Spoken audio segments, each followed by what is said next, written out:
So Brian McKnight was supposed to have a show in Detroit, Michigan on June 9th, and that show was canceled, or the cancellation was made on May 3rd. But right before the show was canceled, Brian McKnight was on social media and he made a host of horrific and despicable comments about his biological children. He said that his daughter Brianna was illegitimate and that she was a product of sin. He said that his biological children were a product of sin. It is remarkable to me that he has this pattern of making such mean-spirited, cruel comments about his biological children and still has an expectation that his fan base, which is primarily Black women and Black people, are going to continue to show up to watch him perform, let alone watch him sing about love. Hi, everyone. This is the PR Whisperer. I'm a public relations coach, and on this page, I offer commentary from the lenses of PR and faith. So, this matter involving Brian McKnight raises a few PR tips for me, and I want to share those with you.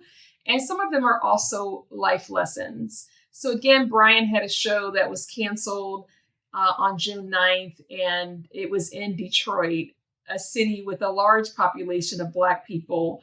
So my first PR lesson is that it is imperative to know your audience. And especially if you are an entertainer, you need to know who supports you and who got you to where you are.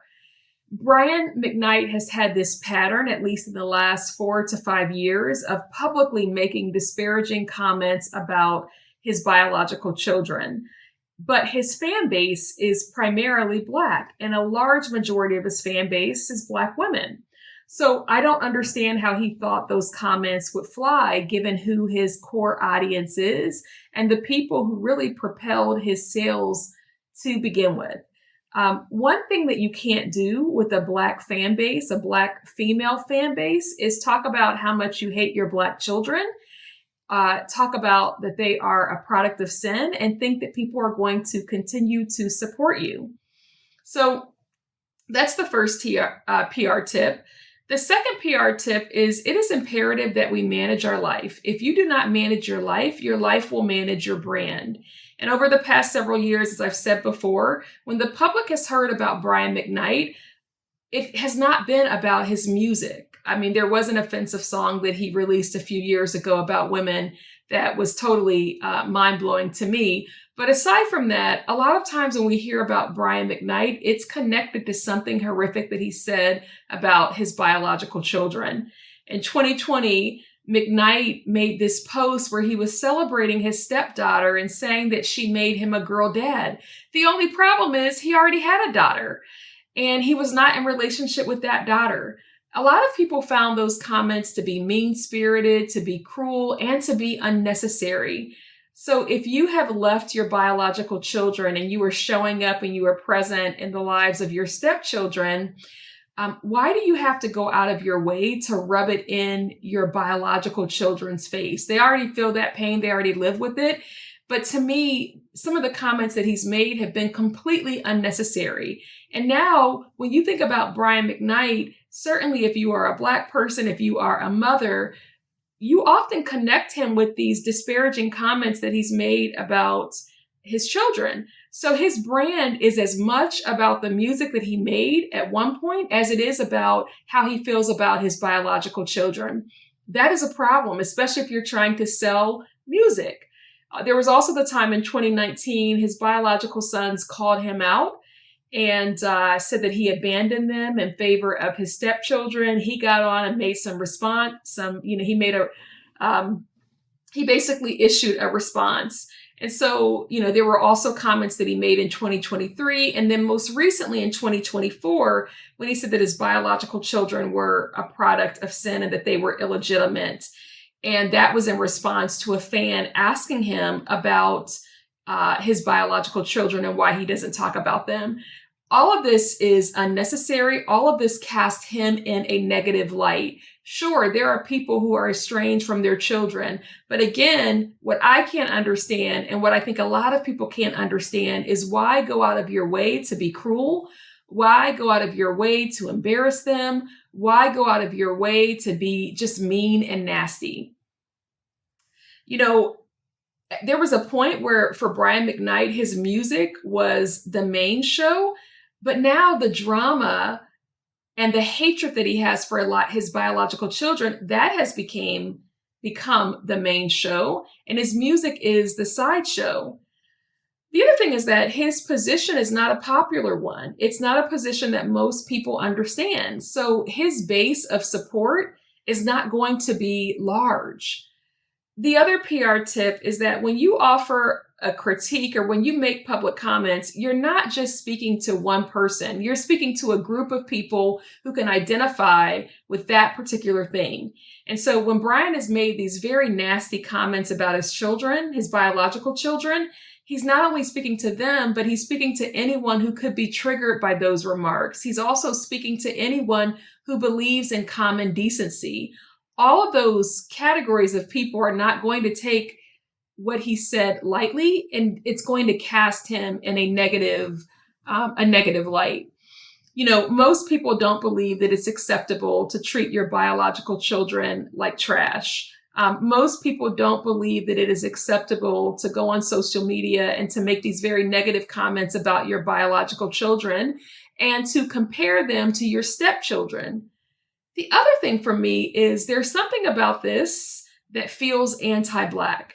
His 4 biological children are Black children.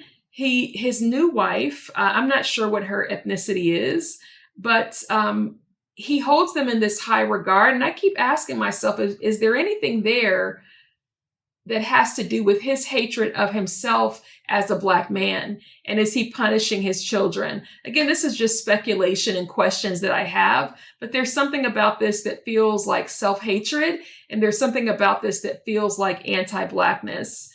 I saw in one of his remarks where he quoted the scripture, "Children, obey your parents in the Lord, for this is right." And he used the scripture, honor your mother and father, which is the first commandment with promise, that it may be well with thee and that you may live long on the earth. And I've heard parents give this scripture, but the other part of the scripture is this: fathers, provoke not your children to wrath, but bring them up in the nurture and admonition of the Lord. And so, you know, I feel like when Brian McKnight gives that scripture, he's taking it out of context and he's sharing the part that favors himself. But there are a host of scriptures about not abandoning your family. This one even talks about not provoking your children to wrath. And I don't know how you could call what he's doing anything other than provoking them. There's also a scripture that talks about, how offenses will come, but woe to the person who brings the offense or who causes the offense. And that resonates with me a lot in this moment because all of us are going to go through one challenge or another. Sometimes the challenges are just a function of living in this world. Sometimes the challenges are just a function of being a human being. Sometimes the challenges are based on things that we ourselves have done. And then other times people can put challenges in our way and stumbling blocks in our way and things in our lives that make our own lives harder. And there's a scripture about people who do that. And it says, then he said to the disciples, it is impossible, but that offenses will come. But woe unto him through whom they come. It were better for him that a millstone were hanged around his neck and he was cast in the sea than that he should offend one of these little things.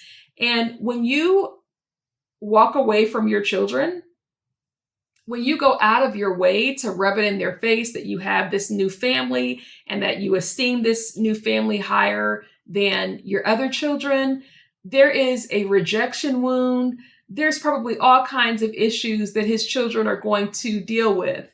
And some people may say, well, his children are adults, right?